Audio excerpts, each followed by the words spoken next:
Y Y bending और beam का experiment करेंगे।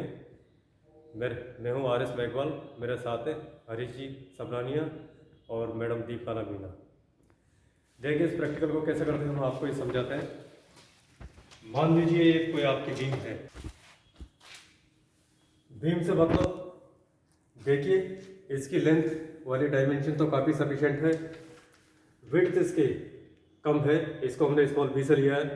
इसकी जो थिकनेस है उसे हम डी से ले रहे हैं और एज जो है बी और डी इनके मुकाबले काफ़ी कुछ ज़्यादा है। देखिए खास बात यह है कि हम बी और डी यहाँ पर डी क्यों आ रहा है, इसलिए इनके मेजरमेंट में बड़ी सावधानी रखेंगे।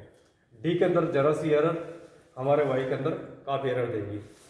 एक्सपेरिमेंट का मकसद क्या है कि इलास्टिसिटी लिमिट के अंदर इलास्टिक कोफिशिएंट वाई वो कैसे कैलकुलेट हो सकता है, इसके लिए इस प्रैक्टिकल को डिजाइन किया गया है। अब जरा देखें, इस बीम को हम बहुत ही नुकीले पोर्शन पर रखेंगे। मान लीजिए यहाँ हम आपको बताते हैं, इधर आइए। ये जो पोर्शन है, ये वाले पोर्शन पे ध्यान दें, ये काफ़ी नुकीला पोर्शन होगा, ये वाला पोर्शन।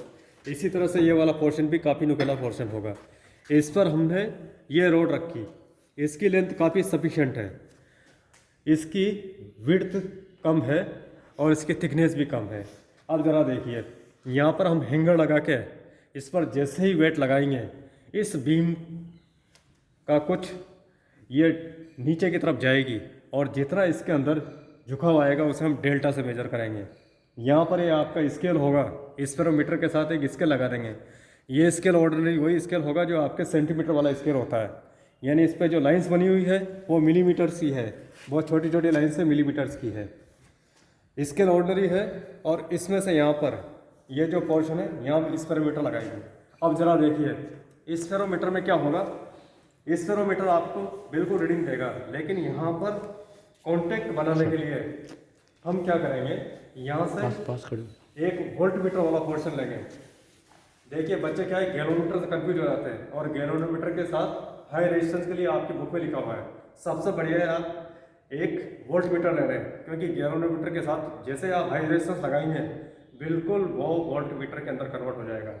तो आप क्या करें, यहाँ पर एक वोल्ट मीटर ले रहे हैं और वोल्ट मीटर का एक पोर्शन स्पेरोमीटर से और दूसरा वाला यहाँ पर रोड वाले पोर्शन से हम लगा देंगे, यानी यहाँ केवल हमें कॉन्टैक्ट शो करना है। अब जरा देखिए ये कॉन्टैक्ट होने के बाद में आप इस डायग्राम पे आइए। ये जो डायग्राम है आपका, ये वाला पोर्शन बता रहा है आपको स्पेरोमीटर, ये स्पेरोमीटर है और ये आपको एक कॉन्टैक्ट वाला पोर्शन बता रहा है। एक पोर्शन को तो हमने स्पेरोमीटर से जोड़ दिया, दूसरा वाला देखिए इधर रोड से जुड़ रहा है। तो जैसे ही इनमें कॉन्टैक्ट होगा इसके अंदर रीडिंग आना चालू हो जाएंगी, वोल्ट मीटर आपका रीडिंग देगा। लेकिन ये रीडिंग आपको नोट नहीं करनी है, केवल डिफ्लेक्शन इस बात को शो करेगा कि कॉन्टैक्ट हो गया। रीडिंग आपको केवल स्पेरोमीटर की लेनी है। अब देखिए इसके अंदर जो पैरामीटर्स आ रहे हैं वाई के अंदर, ये आपको मैडम दीपमाला मीना बताएंगी। ये हमारे पास में जो हम टेस्ट का गुणांक निकाल रहे हैं उसके लिए है एम द्रव्यमान है जो हम लटकाएंगे, गुरुत्वीय त्वरण, ये हमारे पास छड़ की लंबाई है, ये हमारे पास अवनमन है, ये चौड़ाई है छड़ की, और ये डी है, ये दो शिवधारों के बीच की हमारे पास में दूरी है। तो ये जो हम फाइंड आउट करेंगे इसके लिए हमारे पास में एक ऑब्जर्वेशन के लिए एक टेबल होगी।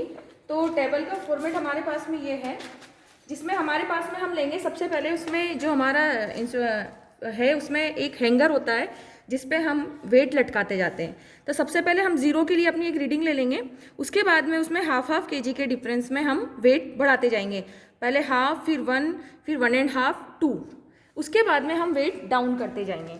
तो सबसे पहले भार बढ़ाते समय हमें जो रीडिंग नोट करनी होगी वो होगी मुख्य स्केल का पाठ्यांक, वृत्ताकार स्केल का पाठ्यांक, क्योंकि हम यहाँ पर बेंडिंग ऑफ बीम ले रहे हैं तो वो थोड़ा चेंज होता है। तो मुख्य स्केल की रीडिंग ले लेंगे, उसके बाद में हमारे पास में जो वृत्ताकार होगा उसकी हम रीडिंग लेंगे, और उसके बाद में हमारा जो टोटल पाठ्यांक इन दोनों का आएगा वो हम यहाँ पे निकाल देंगे, और इसको हमने जैसे वाई से डिनोट कर दिया। इसी तरह हम सारी रीडिंग्स लेते जाएंगे भार बढ़ाते समय, ठीक है। फिर यही काम जब हम वापस से भार घटाते समय लेंगे, जैसे हमने भार बढ़ाते हुए 2 किलो तक कर दिया है, फिर हम उसको बाद में पहले भार बढ़ाते हुए हम यहाँ 4 किलो तक लाए, उसके बाद में उसको डाउन करते हुए हाफ हाफ केजी का वापस रिमूव करते जाएंगे। तो भार घटाते समय फिर से हमें वही रीडिंग लेनी है, मुख्य स्केल की रीडिंग और वृत्ताकार स्केल की रीडिंग। इस रीडिंग के बाद में हमारे पास में कुल पाठ्यांक, उसको हमने मान लिया x से डिनोट कर दिया। उसके बाद हम इन दोनों का मीन यहाँ पर y + z/2 करके निकालेंगे, या जो भी हमने इसको वैल्यू दी उसका मीन निकालेंगे। तो उसके अवनमन के लिए किस तरह से एक्सप्लेन करेंगे, डॉक्टर हरीश कुमार सबलानी आपको बताएंगे।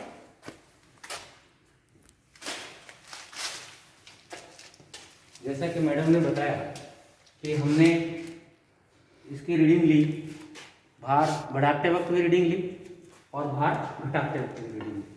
तो भार बढ़ाते वक्त जब हम रीडिंग लेते हैं तो इसमें क्या ये क्या है कि मेन स्केल होता है और ये क्या है कि वर्ताकार पैमाना होता है।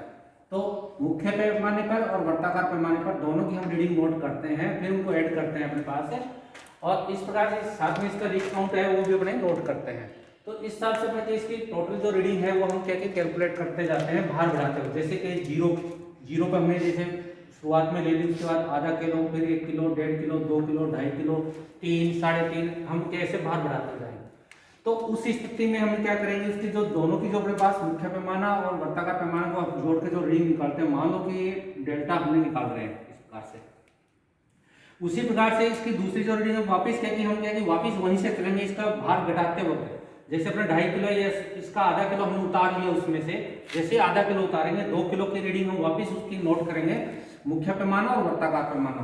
फिर उसके बाद आधा किलो फिर उतारेंगे, फिर 1.5 किलो के ऊपर उसकी रीडिंग नोट करेंगे वर्ताकार पैमाने पर और मुख्य पैमाना। इस प्रकार से हम घटाते हुए वापस उसको कहेंगे 0 तक ले जाएंगे। अब इससे बात यह है कि हमने जैसे कि रीडिंग भार बढ़ाते हुए रीडिंग नोट कर ली, भार घटाते हुए रीडिंग नोट कर ली, हम क्या डेल्टा इसका कैलकुलेट कर रहे हैं, लेकिन डेल्टा किस वेट के लिए कैलकुलेट कर रहे हैं, ये इसमें एक मेन मेजर है। जहां पर हम क्या जो मास है, ये बात ये आती है कि ये मास कौन सा लेंगे हम, जैसे 0 kg, हाफ kg, 1 kg, 1.5, 2, 2.5, 3, 3.5, हर वेट के ऊपर अलग उसका वो मतलब डेल्टा है। डेल्टा मतलब अपने पास ये है कि मेन रोड है और इसमें जो भी अपने पास क्या आता है अवनमन, इसे हम क्या कहते हैं डेल्टा, यानी छड़ का जो झुकाव जो नीचे की ओर होता है और मेन उसकी जो दूरी है उसके बीच की जो दूरी है वो क्या अपने पास है डेल्टा है। और ये हर वेट के ऊपर क्या कि जैसे जैसे वेट बढ़ाएंगे ये क्या बढ़ती जाएगी। तो इस प्रकार क्या होगा कि ये किस वेट के लिए ले रहे हैं, तो हम यहाँ पर मान लो कि जैसे हमने क्या किया, जैसे 2 किलो वेट के लिए लिया, तो यहाँ हम क्या करेंगे m 2 किलो लेंगे, m की वैल्यू क्या रखें 2 किलो। 2 किलो रखने के लिए क्या करेंगे हम, जो 2 किलो के जो सामने अपने पास ये है, ये जो अपने पास डेल्टा आ रहा है, ये क्या करें 2 किलो में से जीरो जो अपने पास जीरो के ऊपर जो डेल्टा आया था, इन दोनों का जो डिफरेंस है वो क्या डिफरेंस अपने पास यहाँ मान लो कि डेल्टा 1 आ रहा है। फिर इसी प्रकार से अपने पास क्या करें 2.5 किलो जो है अपने पास, 2.5 किलो की जो अपने पास रीडिंग है, 2.5 किलो में से आधा किलो वाली रीडिंग अगर हम घटाते हैं इसमें से, तो भी डिफरेंस अपन डिफरेंस 2 किलो रख रहे हैं, तो 2.5 किलो में से आधा किलो वाली यहाँ डेल्टा घटाए तो उसका भी अपने पास क्या आएगा डेल्टा 2 आएगा। इसी प्रकार से मान लो 3 किलो में से 1 किलो घटाएंगे, 3.5 किलो में से 1.5 किलो घटाएंगे, तो सबके अपने पास डेल्टा 1, डेल्टा 2, डेल्टा 3 या अपने पास इस प्रकार से आ गया। और इनका जो एवरेज जो डेल्टा है वो डेल्टा अपने पास कितना आएगा, वो आ जाएगा delta 1 plus delta 2 plus delta 3 plus delta 4/4। इस प्रकार से अपने पास क्या कि एवरेज डेल्टा आ जाएगा, जिसकी वैल्यू हम क्या यहाँ रखेंगे।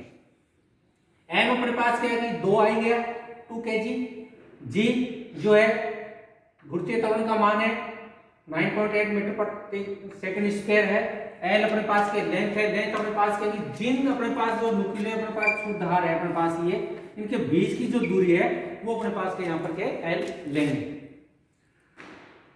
बाकी अपने पास बी डी अपने पास के जो सर ने पहले बताया तो सारी वैल्यू अगर रखते हैं तो y की जो वैल्यू है हम यहाँ से कैलकुलेट कर लेंगे और इस प्रकार क्या कि हम क्या कि बेंडिंग ऑफ बीम की सहायता से हम क्या कि y का मान ज्ञात करेंगे। अब इसमें थोड़ा सा एक बात, एक छोटी सी बात है, उस पर ध्यान देंगे आप। देखिए हमने जैसे ही वेट बढ़ाने लगे और हमने यहाँ से रीडिंग चालू की, लास्ट में वो बच्चा आ गया 2.5 किलो तक और उसने रीडिंग बढ़ाई और यहाँ पर उसने रीडिंग मेजर कर ली। अब देखिए वो बच्चे से गलती क्या होती है कि जैसे वो आधा किलो कम करता है, अब वो कहता है साहब रीडिंग में कोई चेंज नहीं आ रहा है। करना क्या होगा, जैसे आपने वेट कम किया, स्क्रू को यहाँ से लूज करना होगा ताकि ये जो रोड है वापस अपनी पोजीशन में जाने लगे। तो एक बार तो इसको स्क्रू को आप एकदम फ्री कर दें और आधा किलो जैसे कम किया, जब स्क्रू एकदम फ्री हो जाए फिर दोबारा उसे वापस नीचे लाने की कोशिश करें। जब कांटेक्ट होगा वो वाली रीडिंग आपको नोट करनी है। फिर क्या होगा, जैसे आधा किलो कम किया 1.5 किलो पर बचा गया, बिल्कुल स्क्रू को और एकदम फ्री कर लें और बीम को स्टेबल होने दें।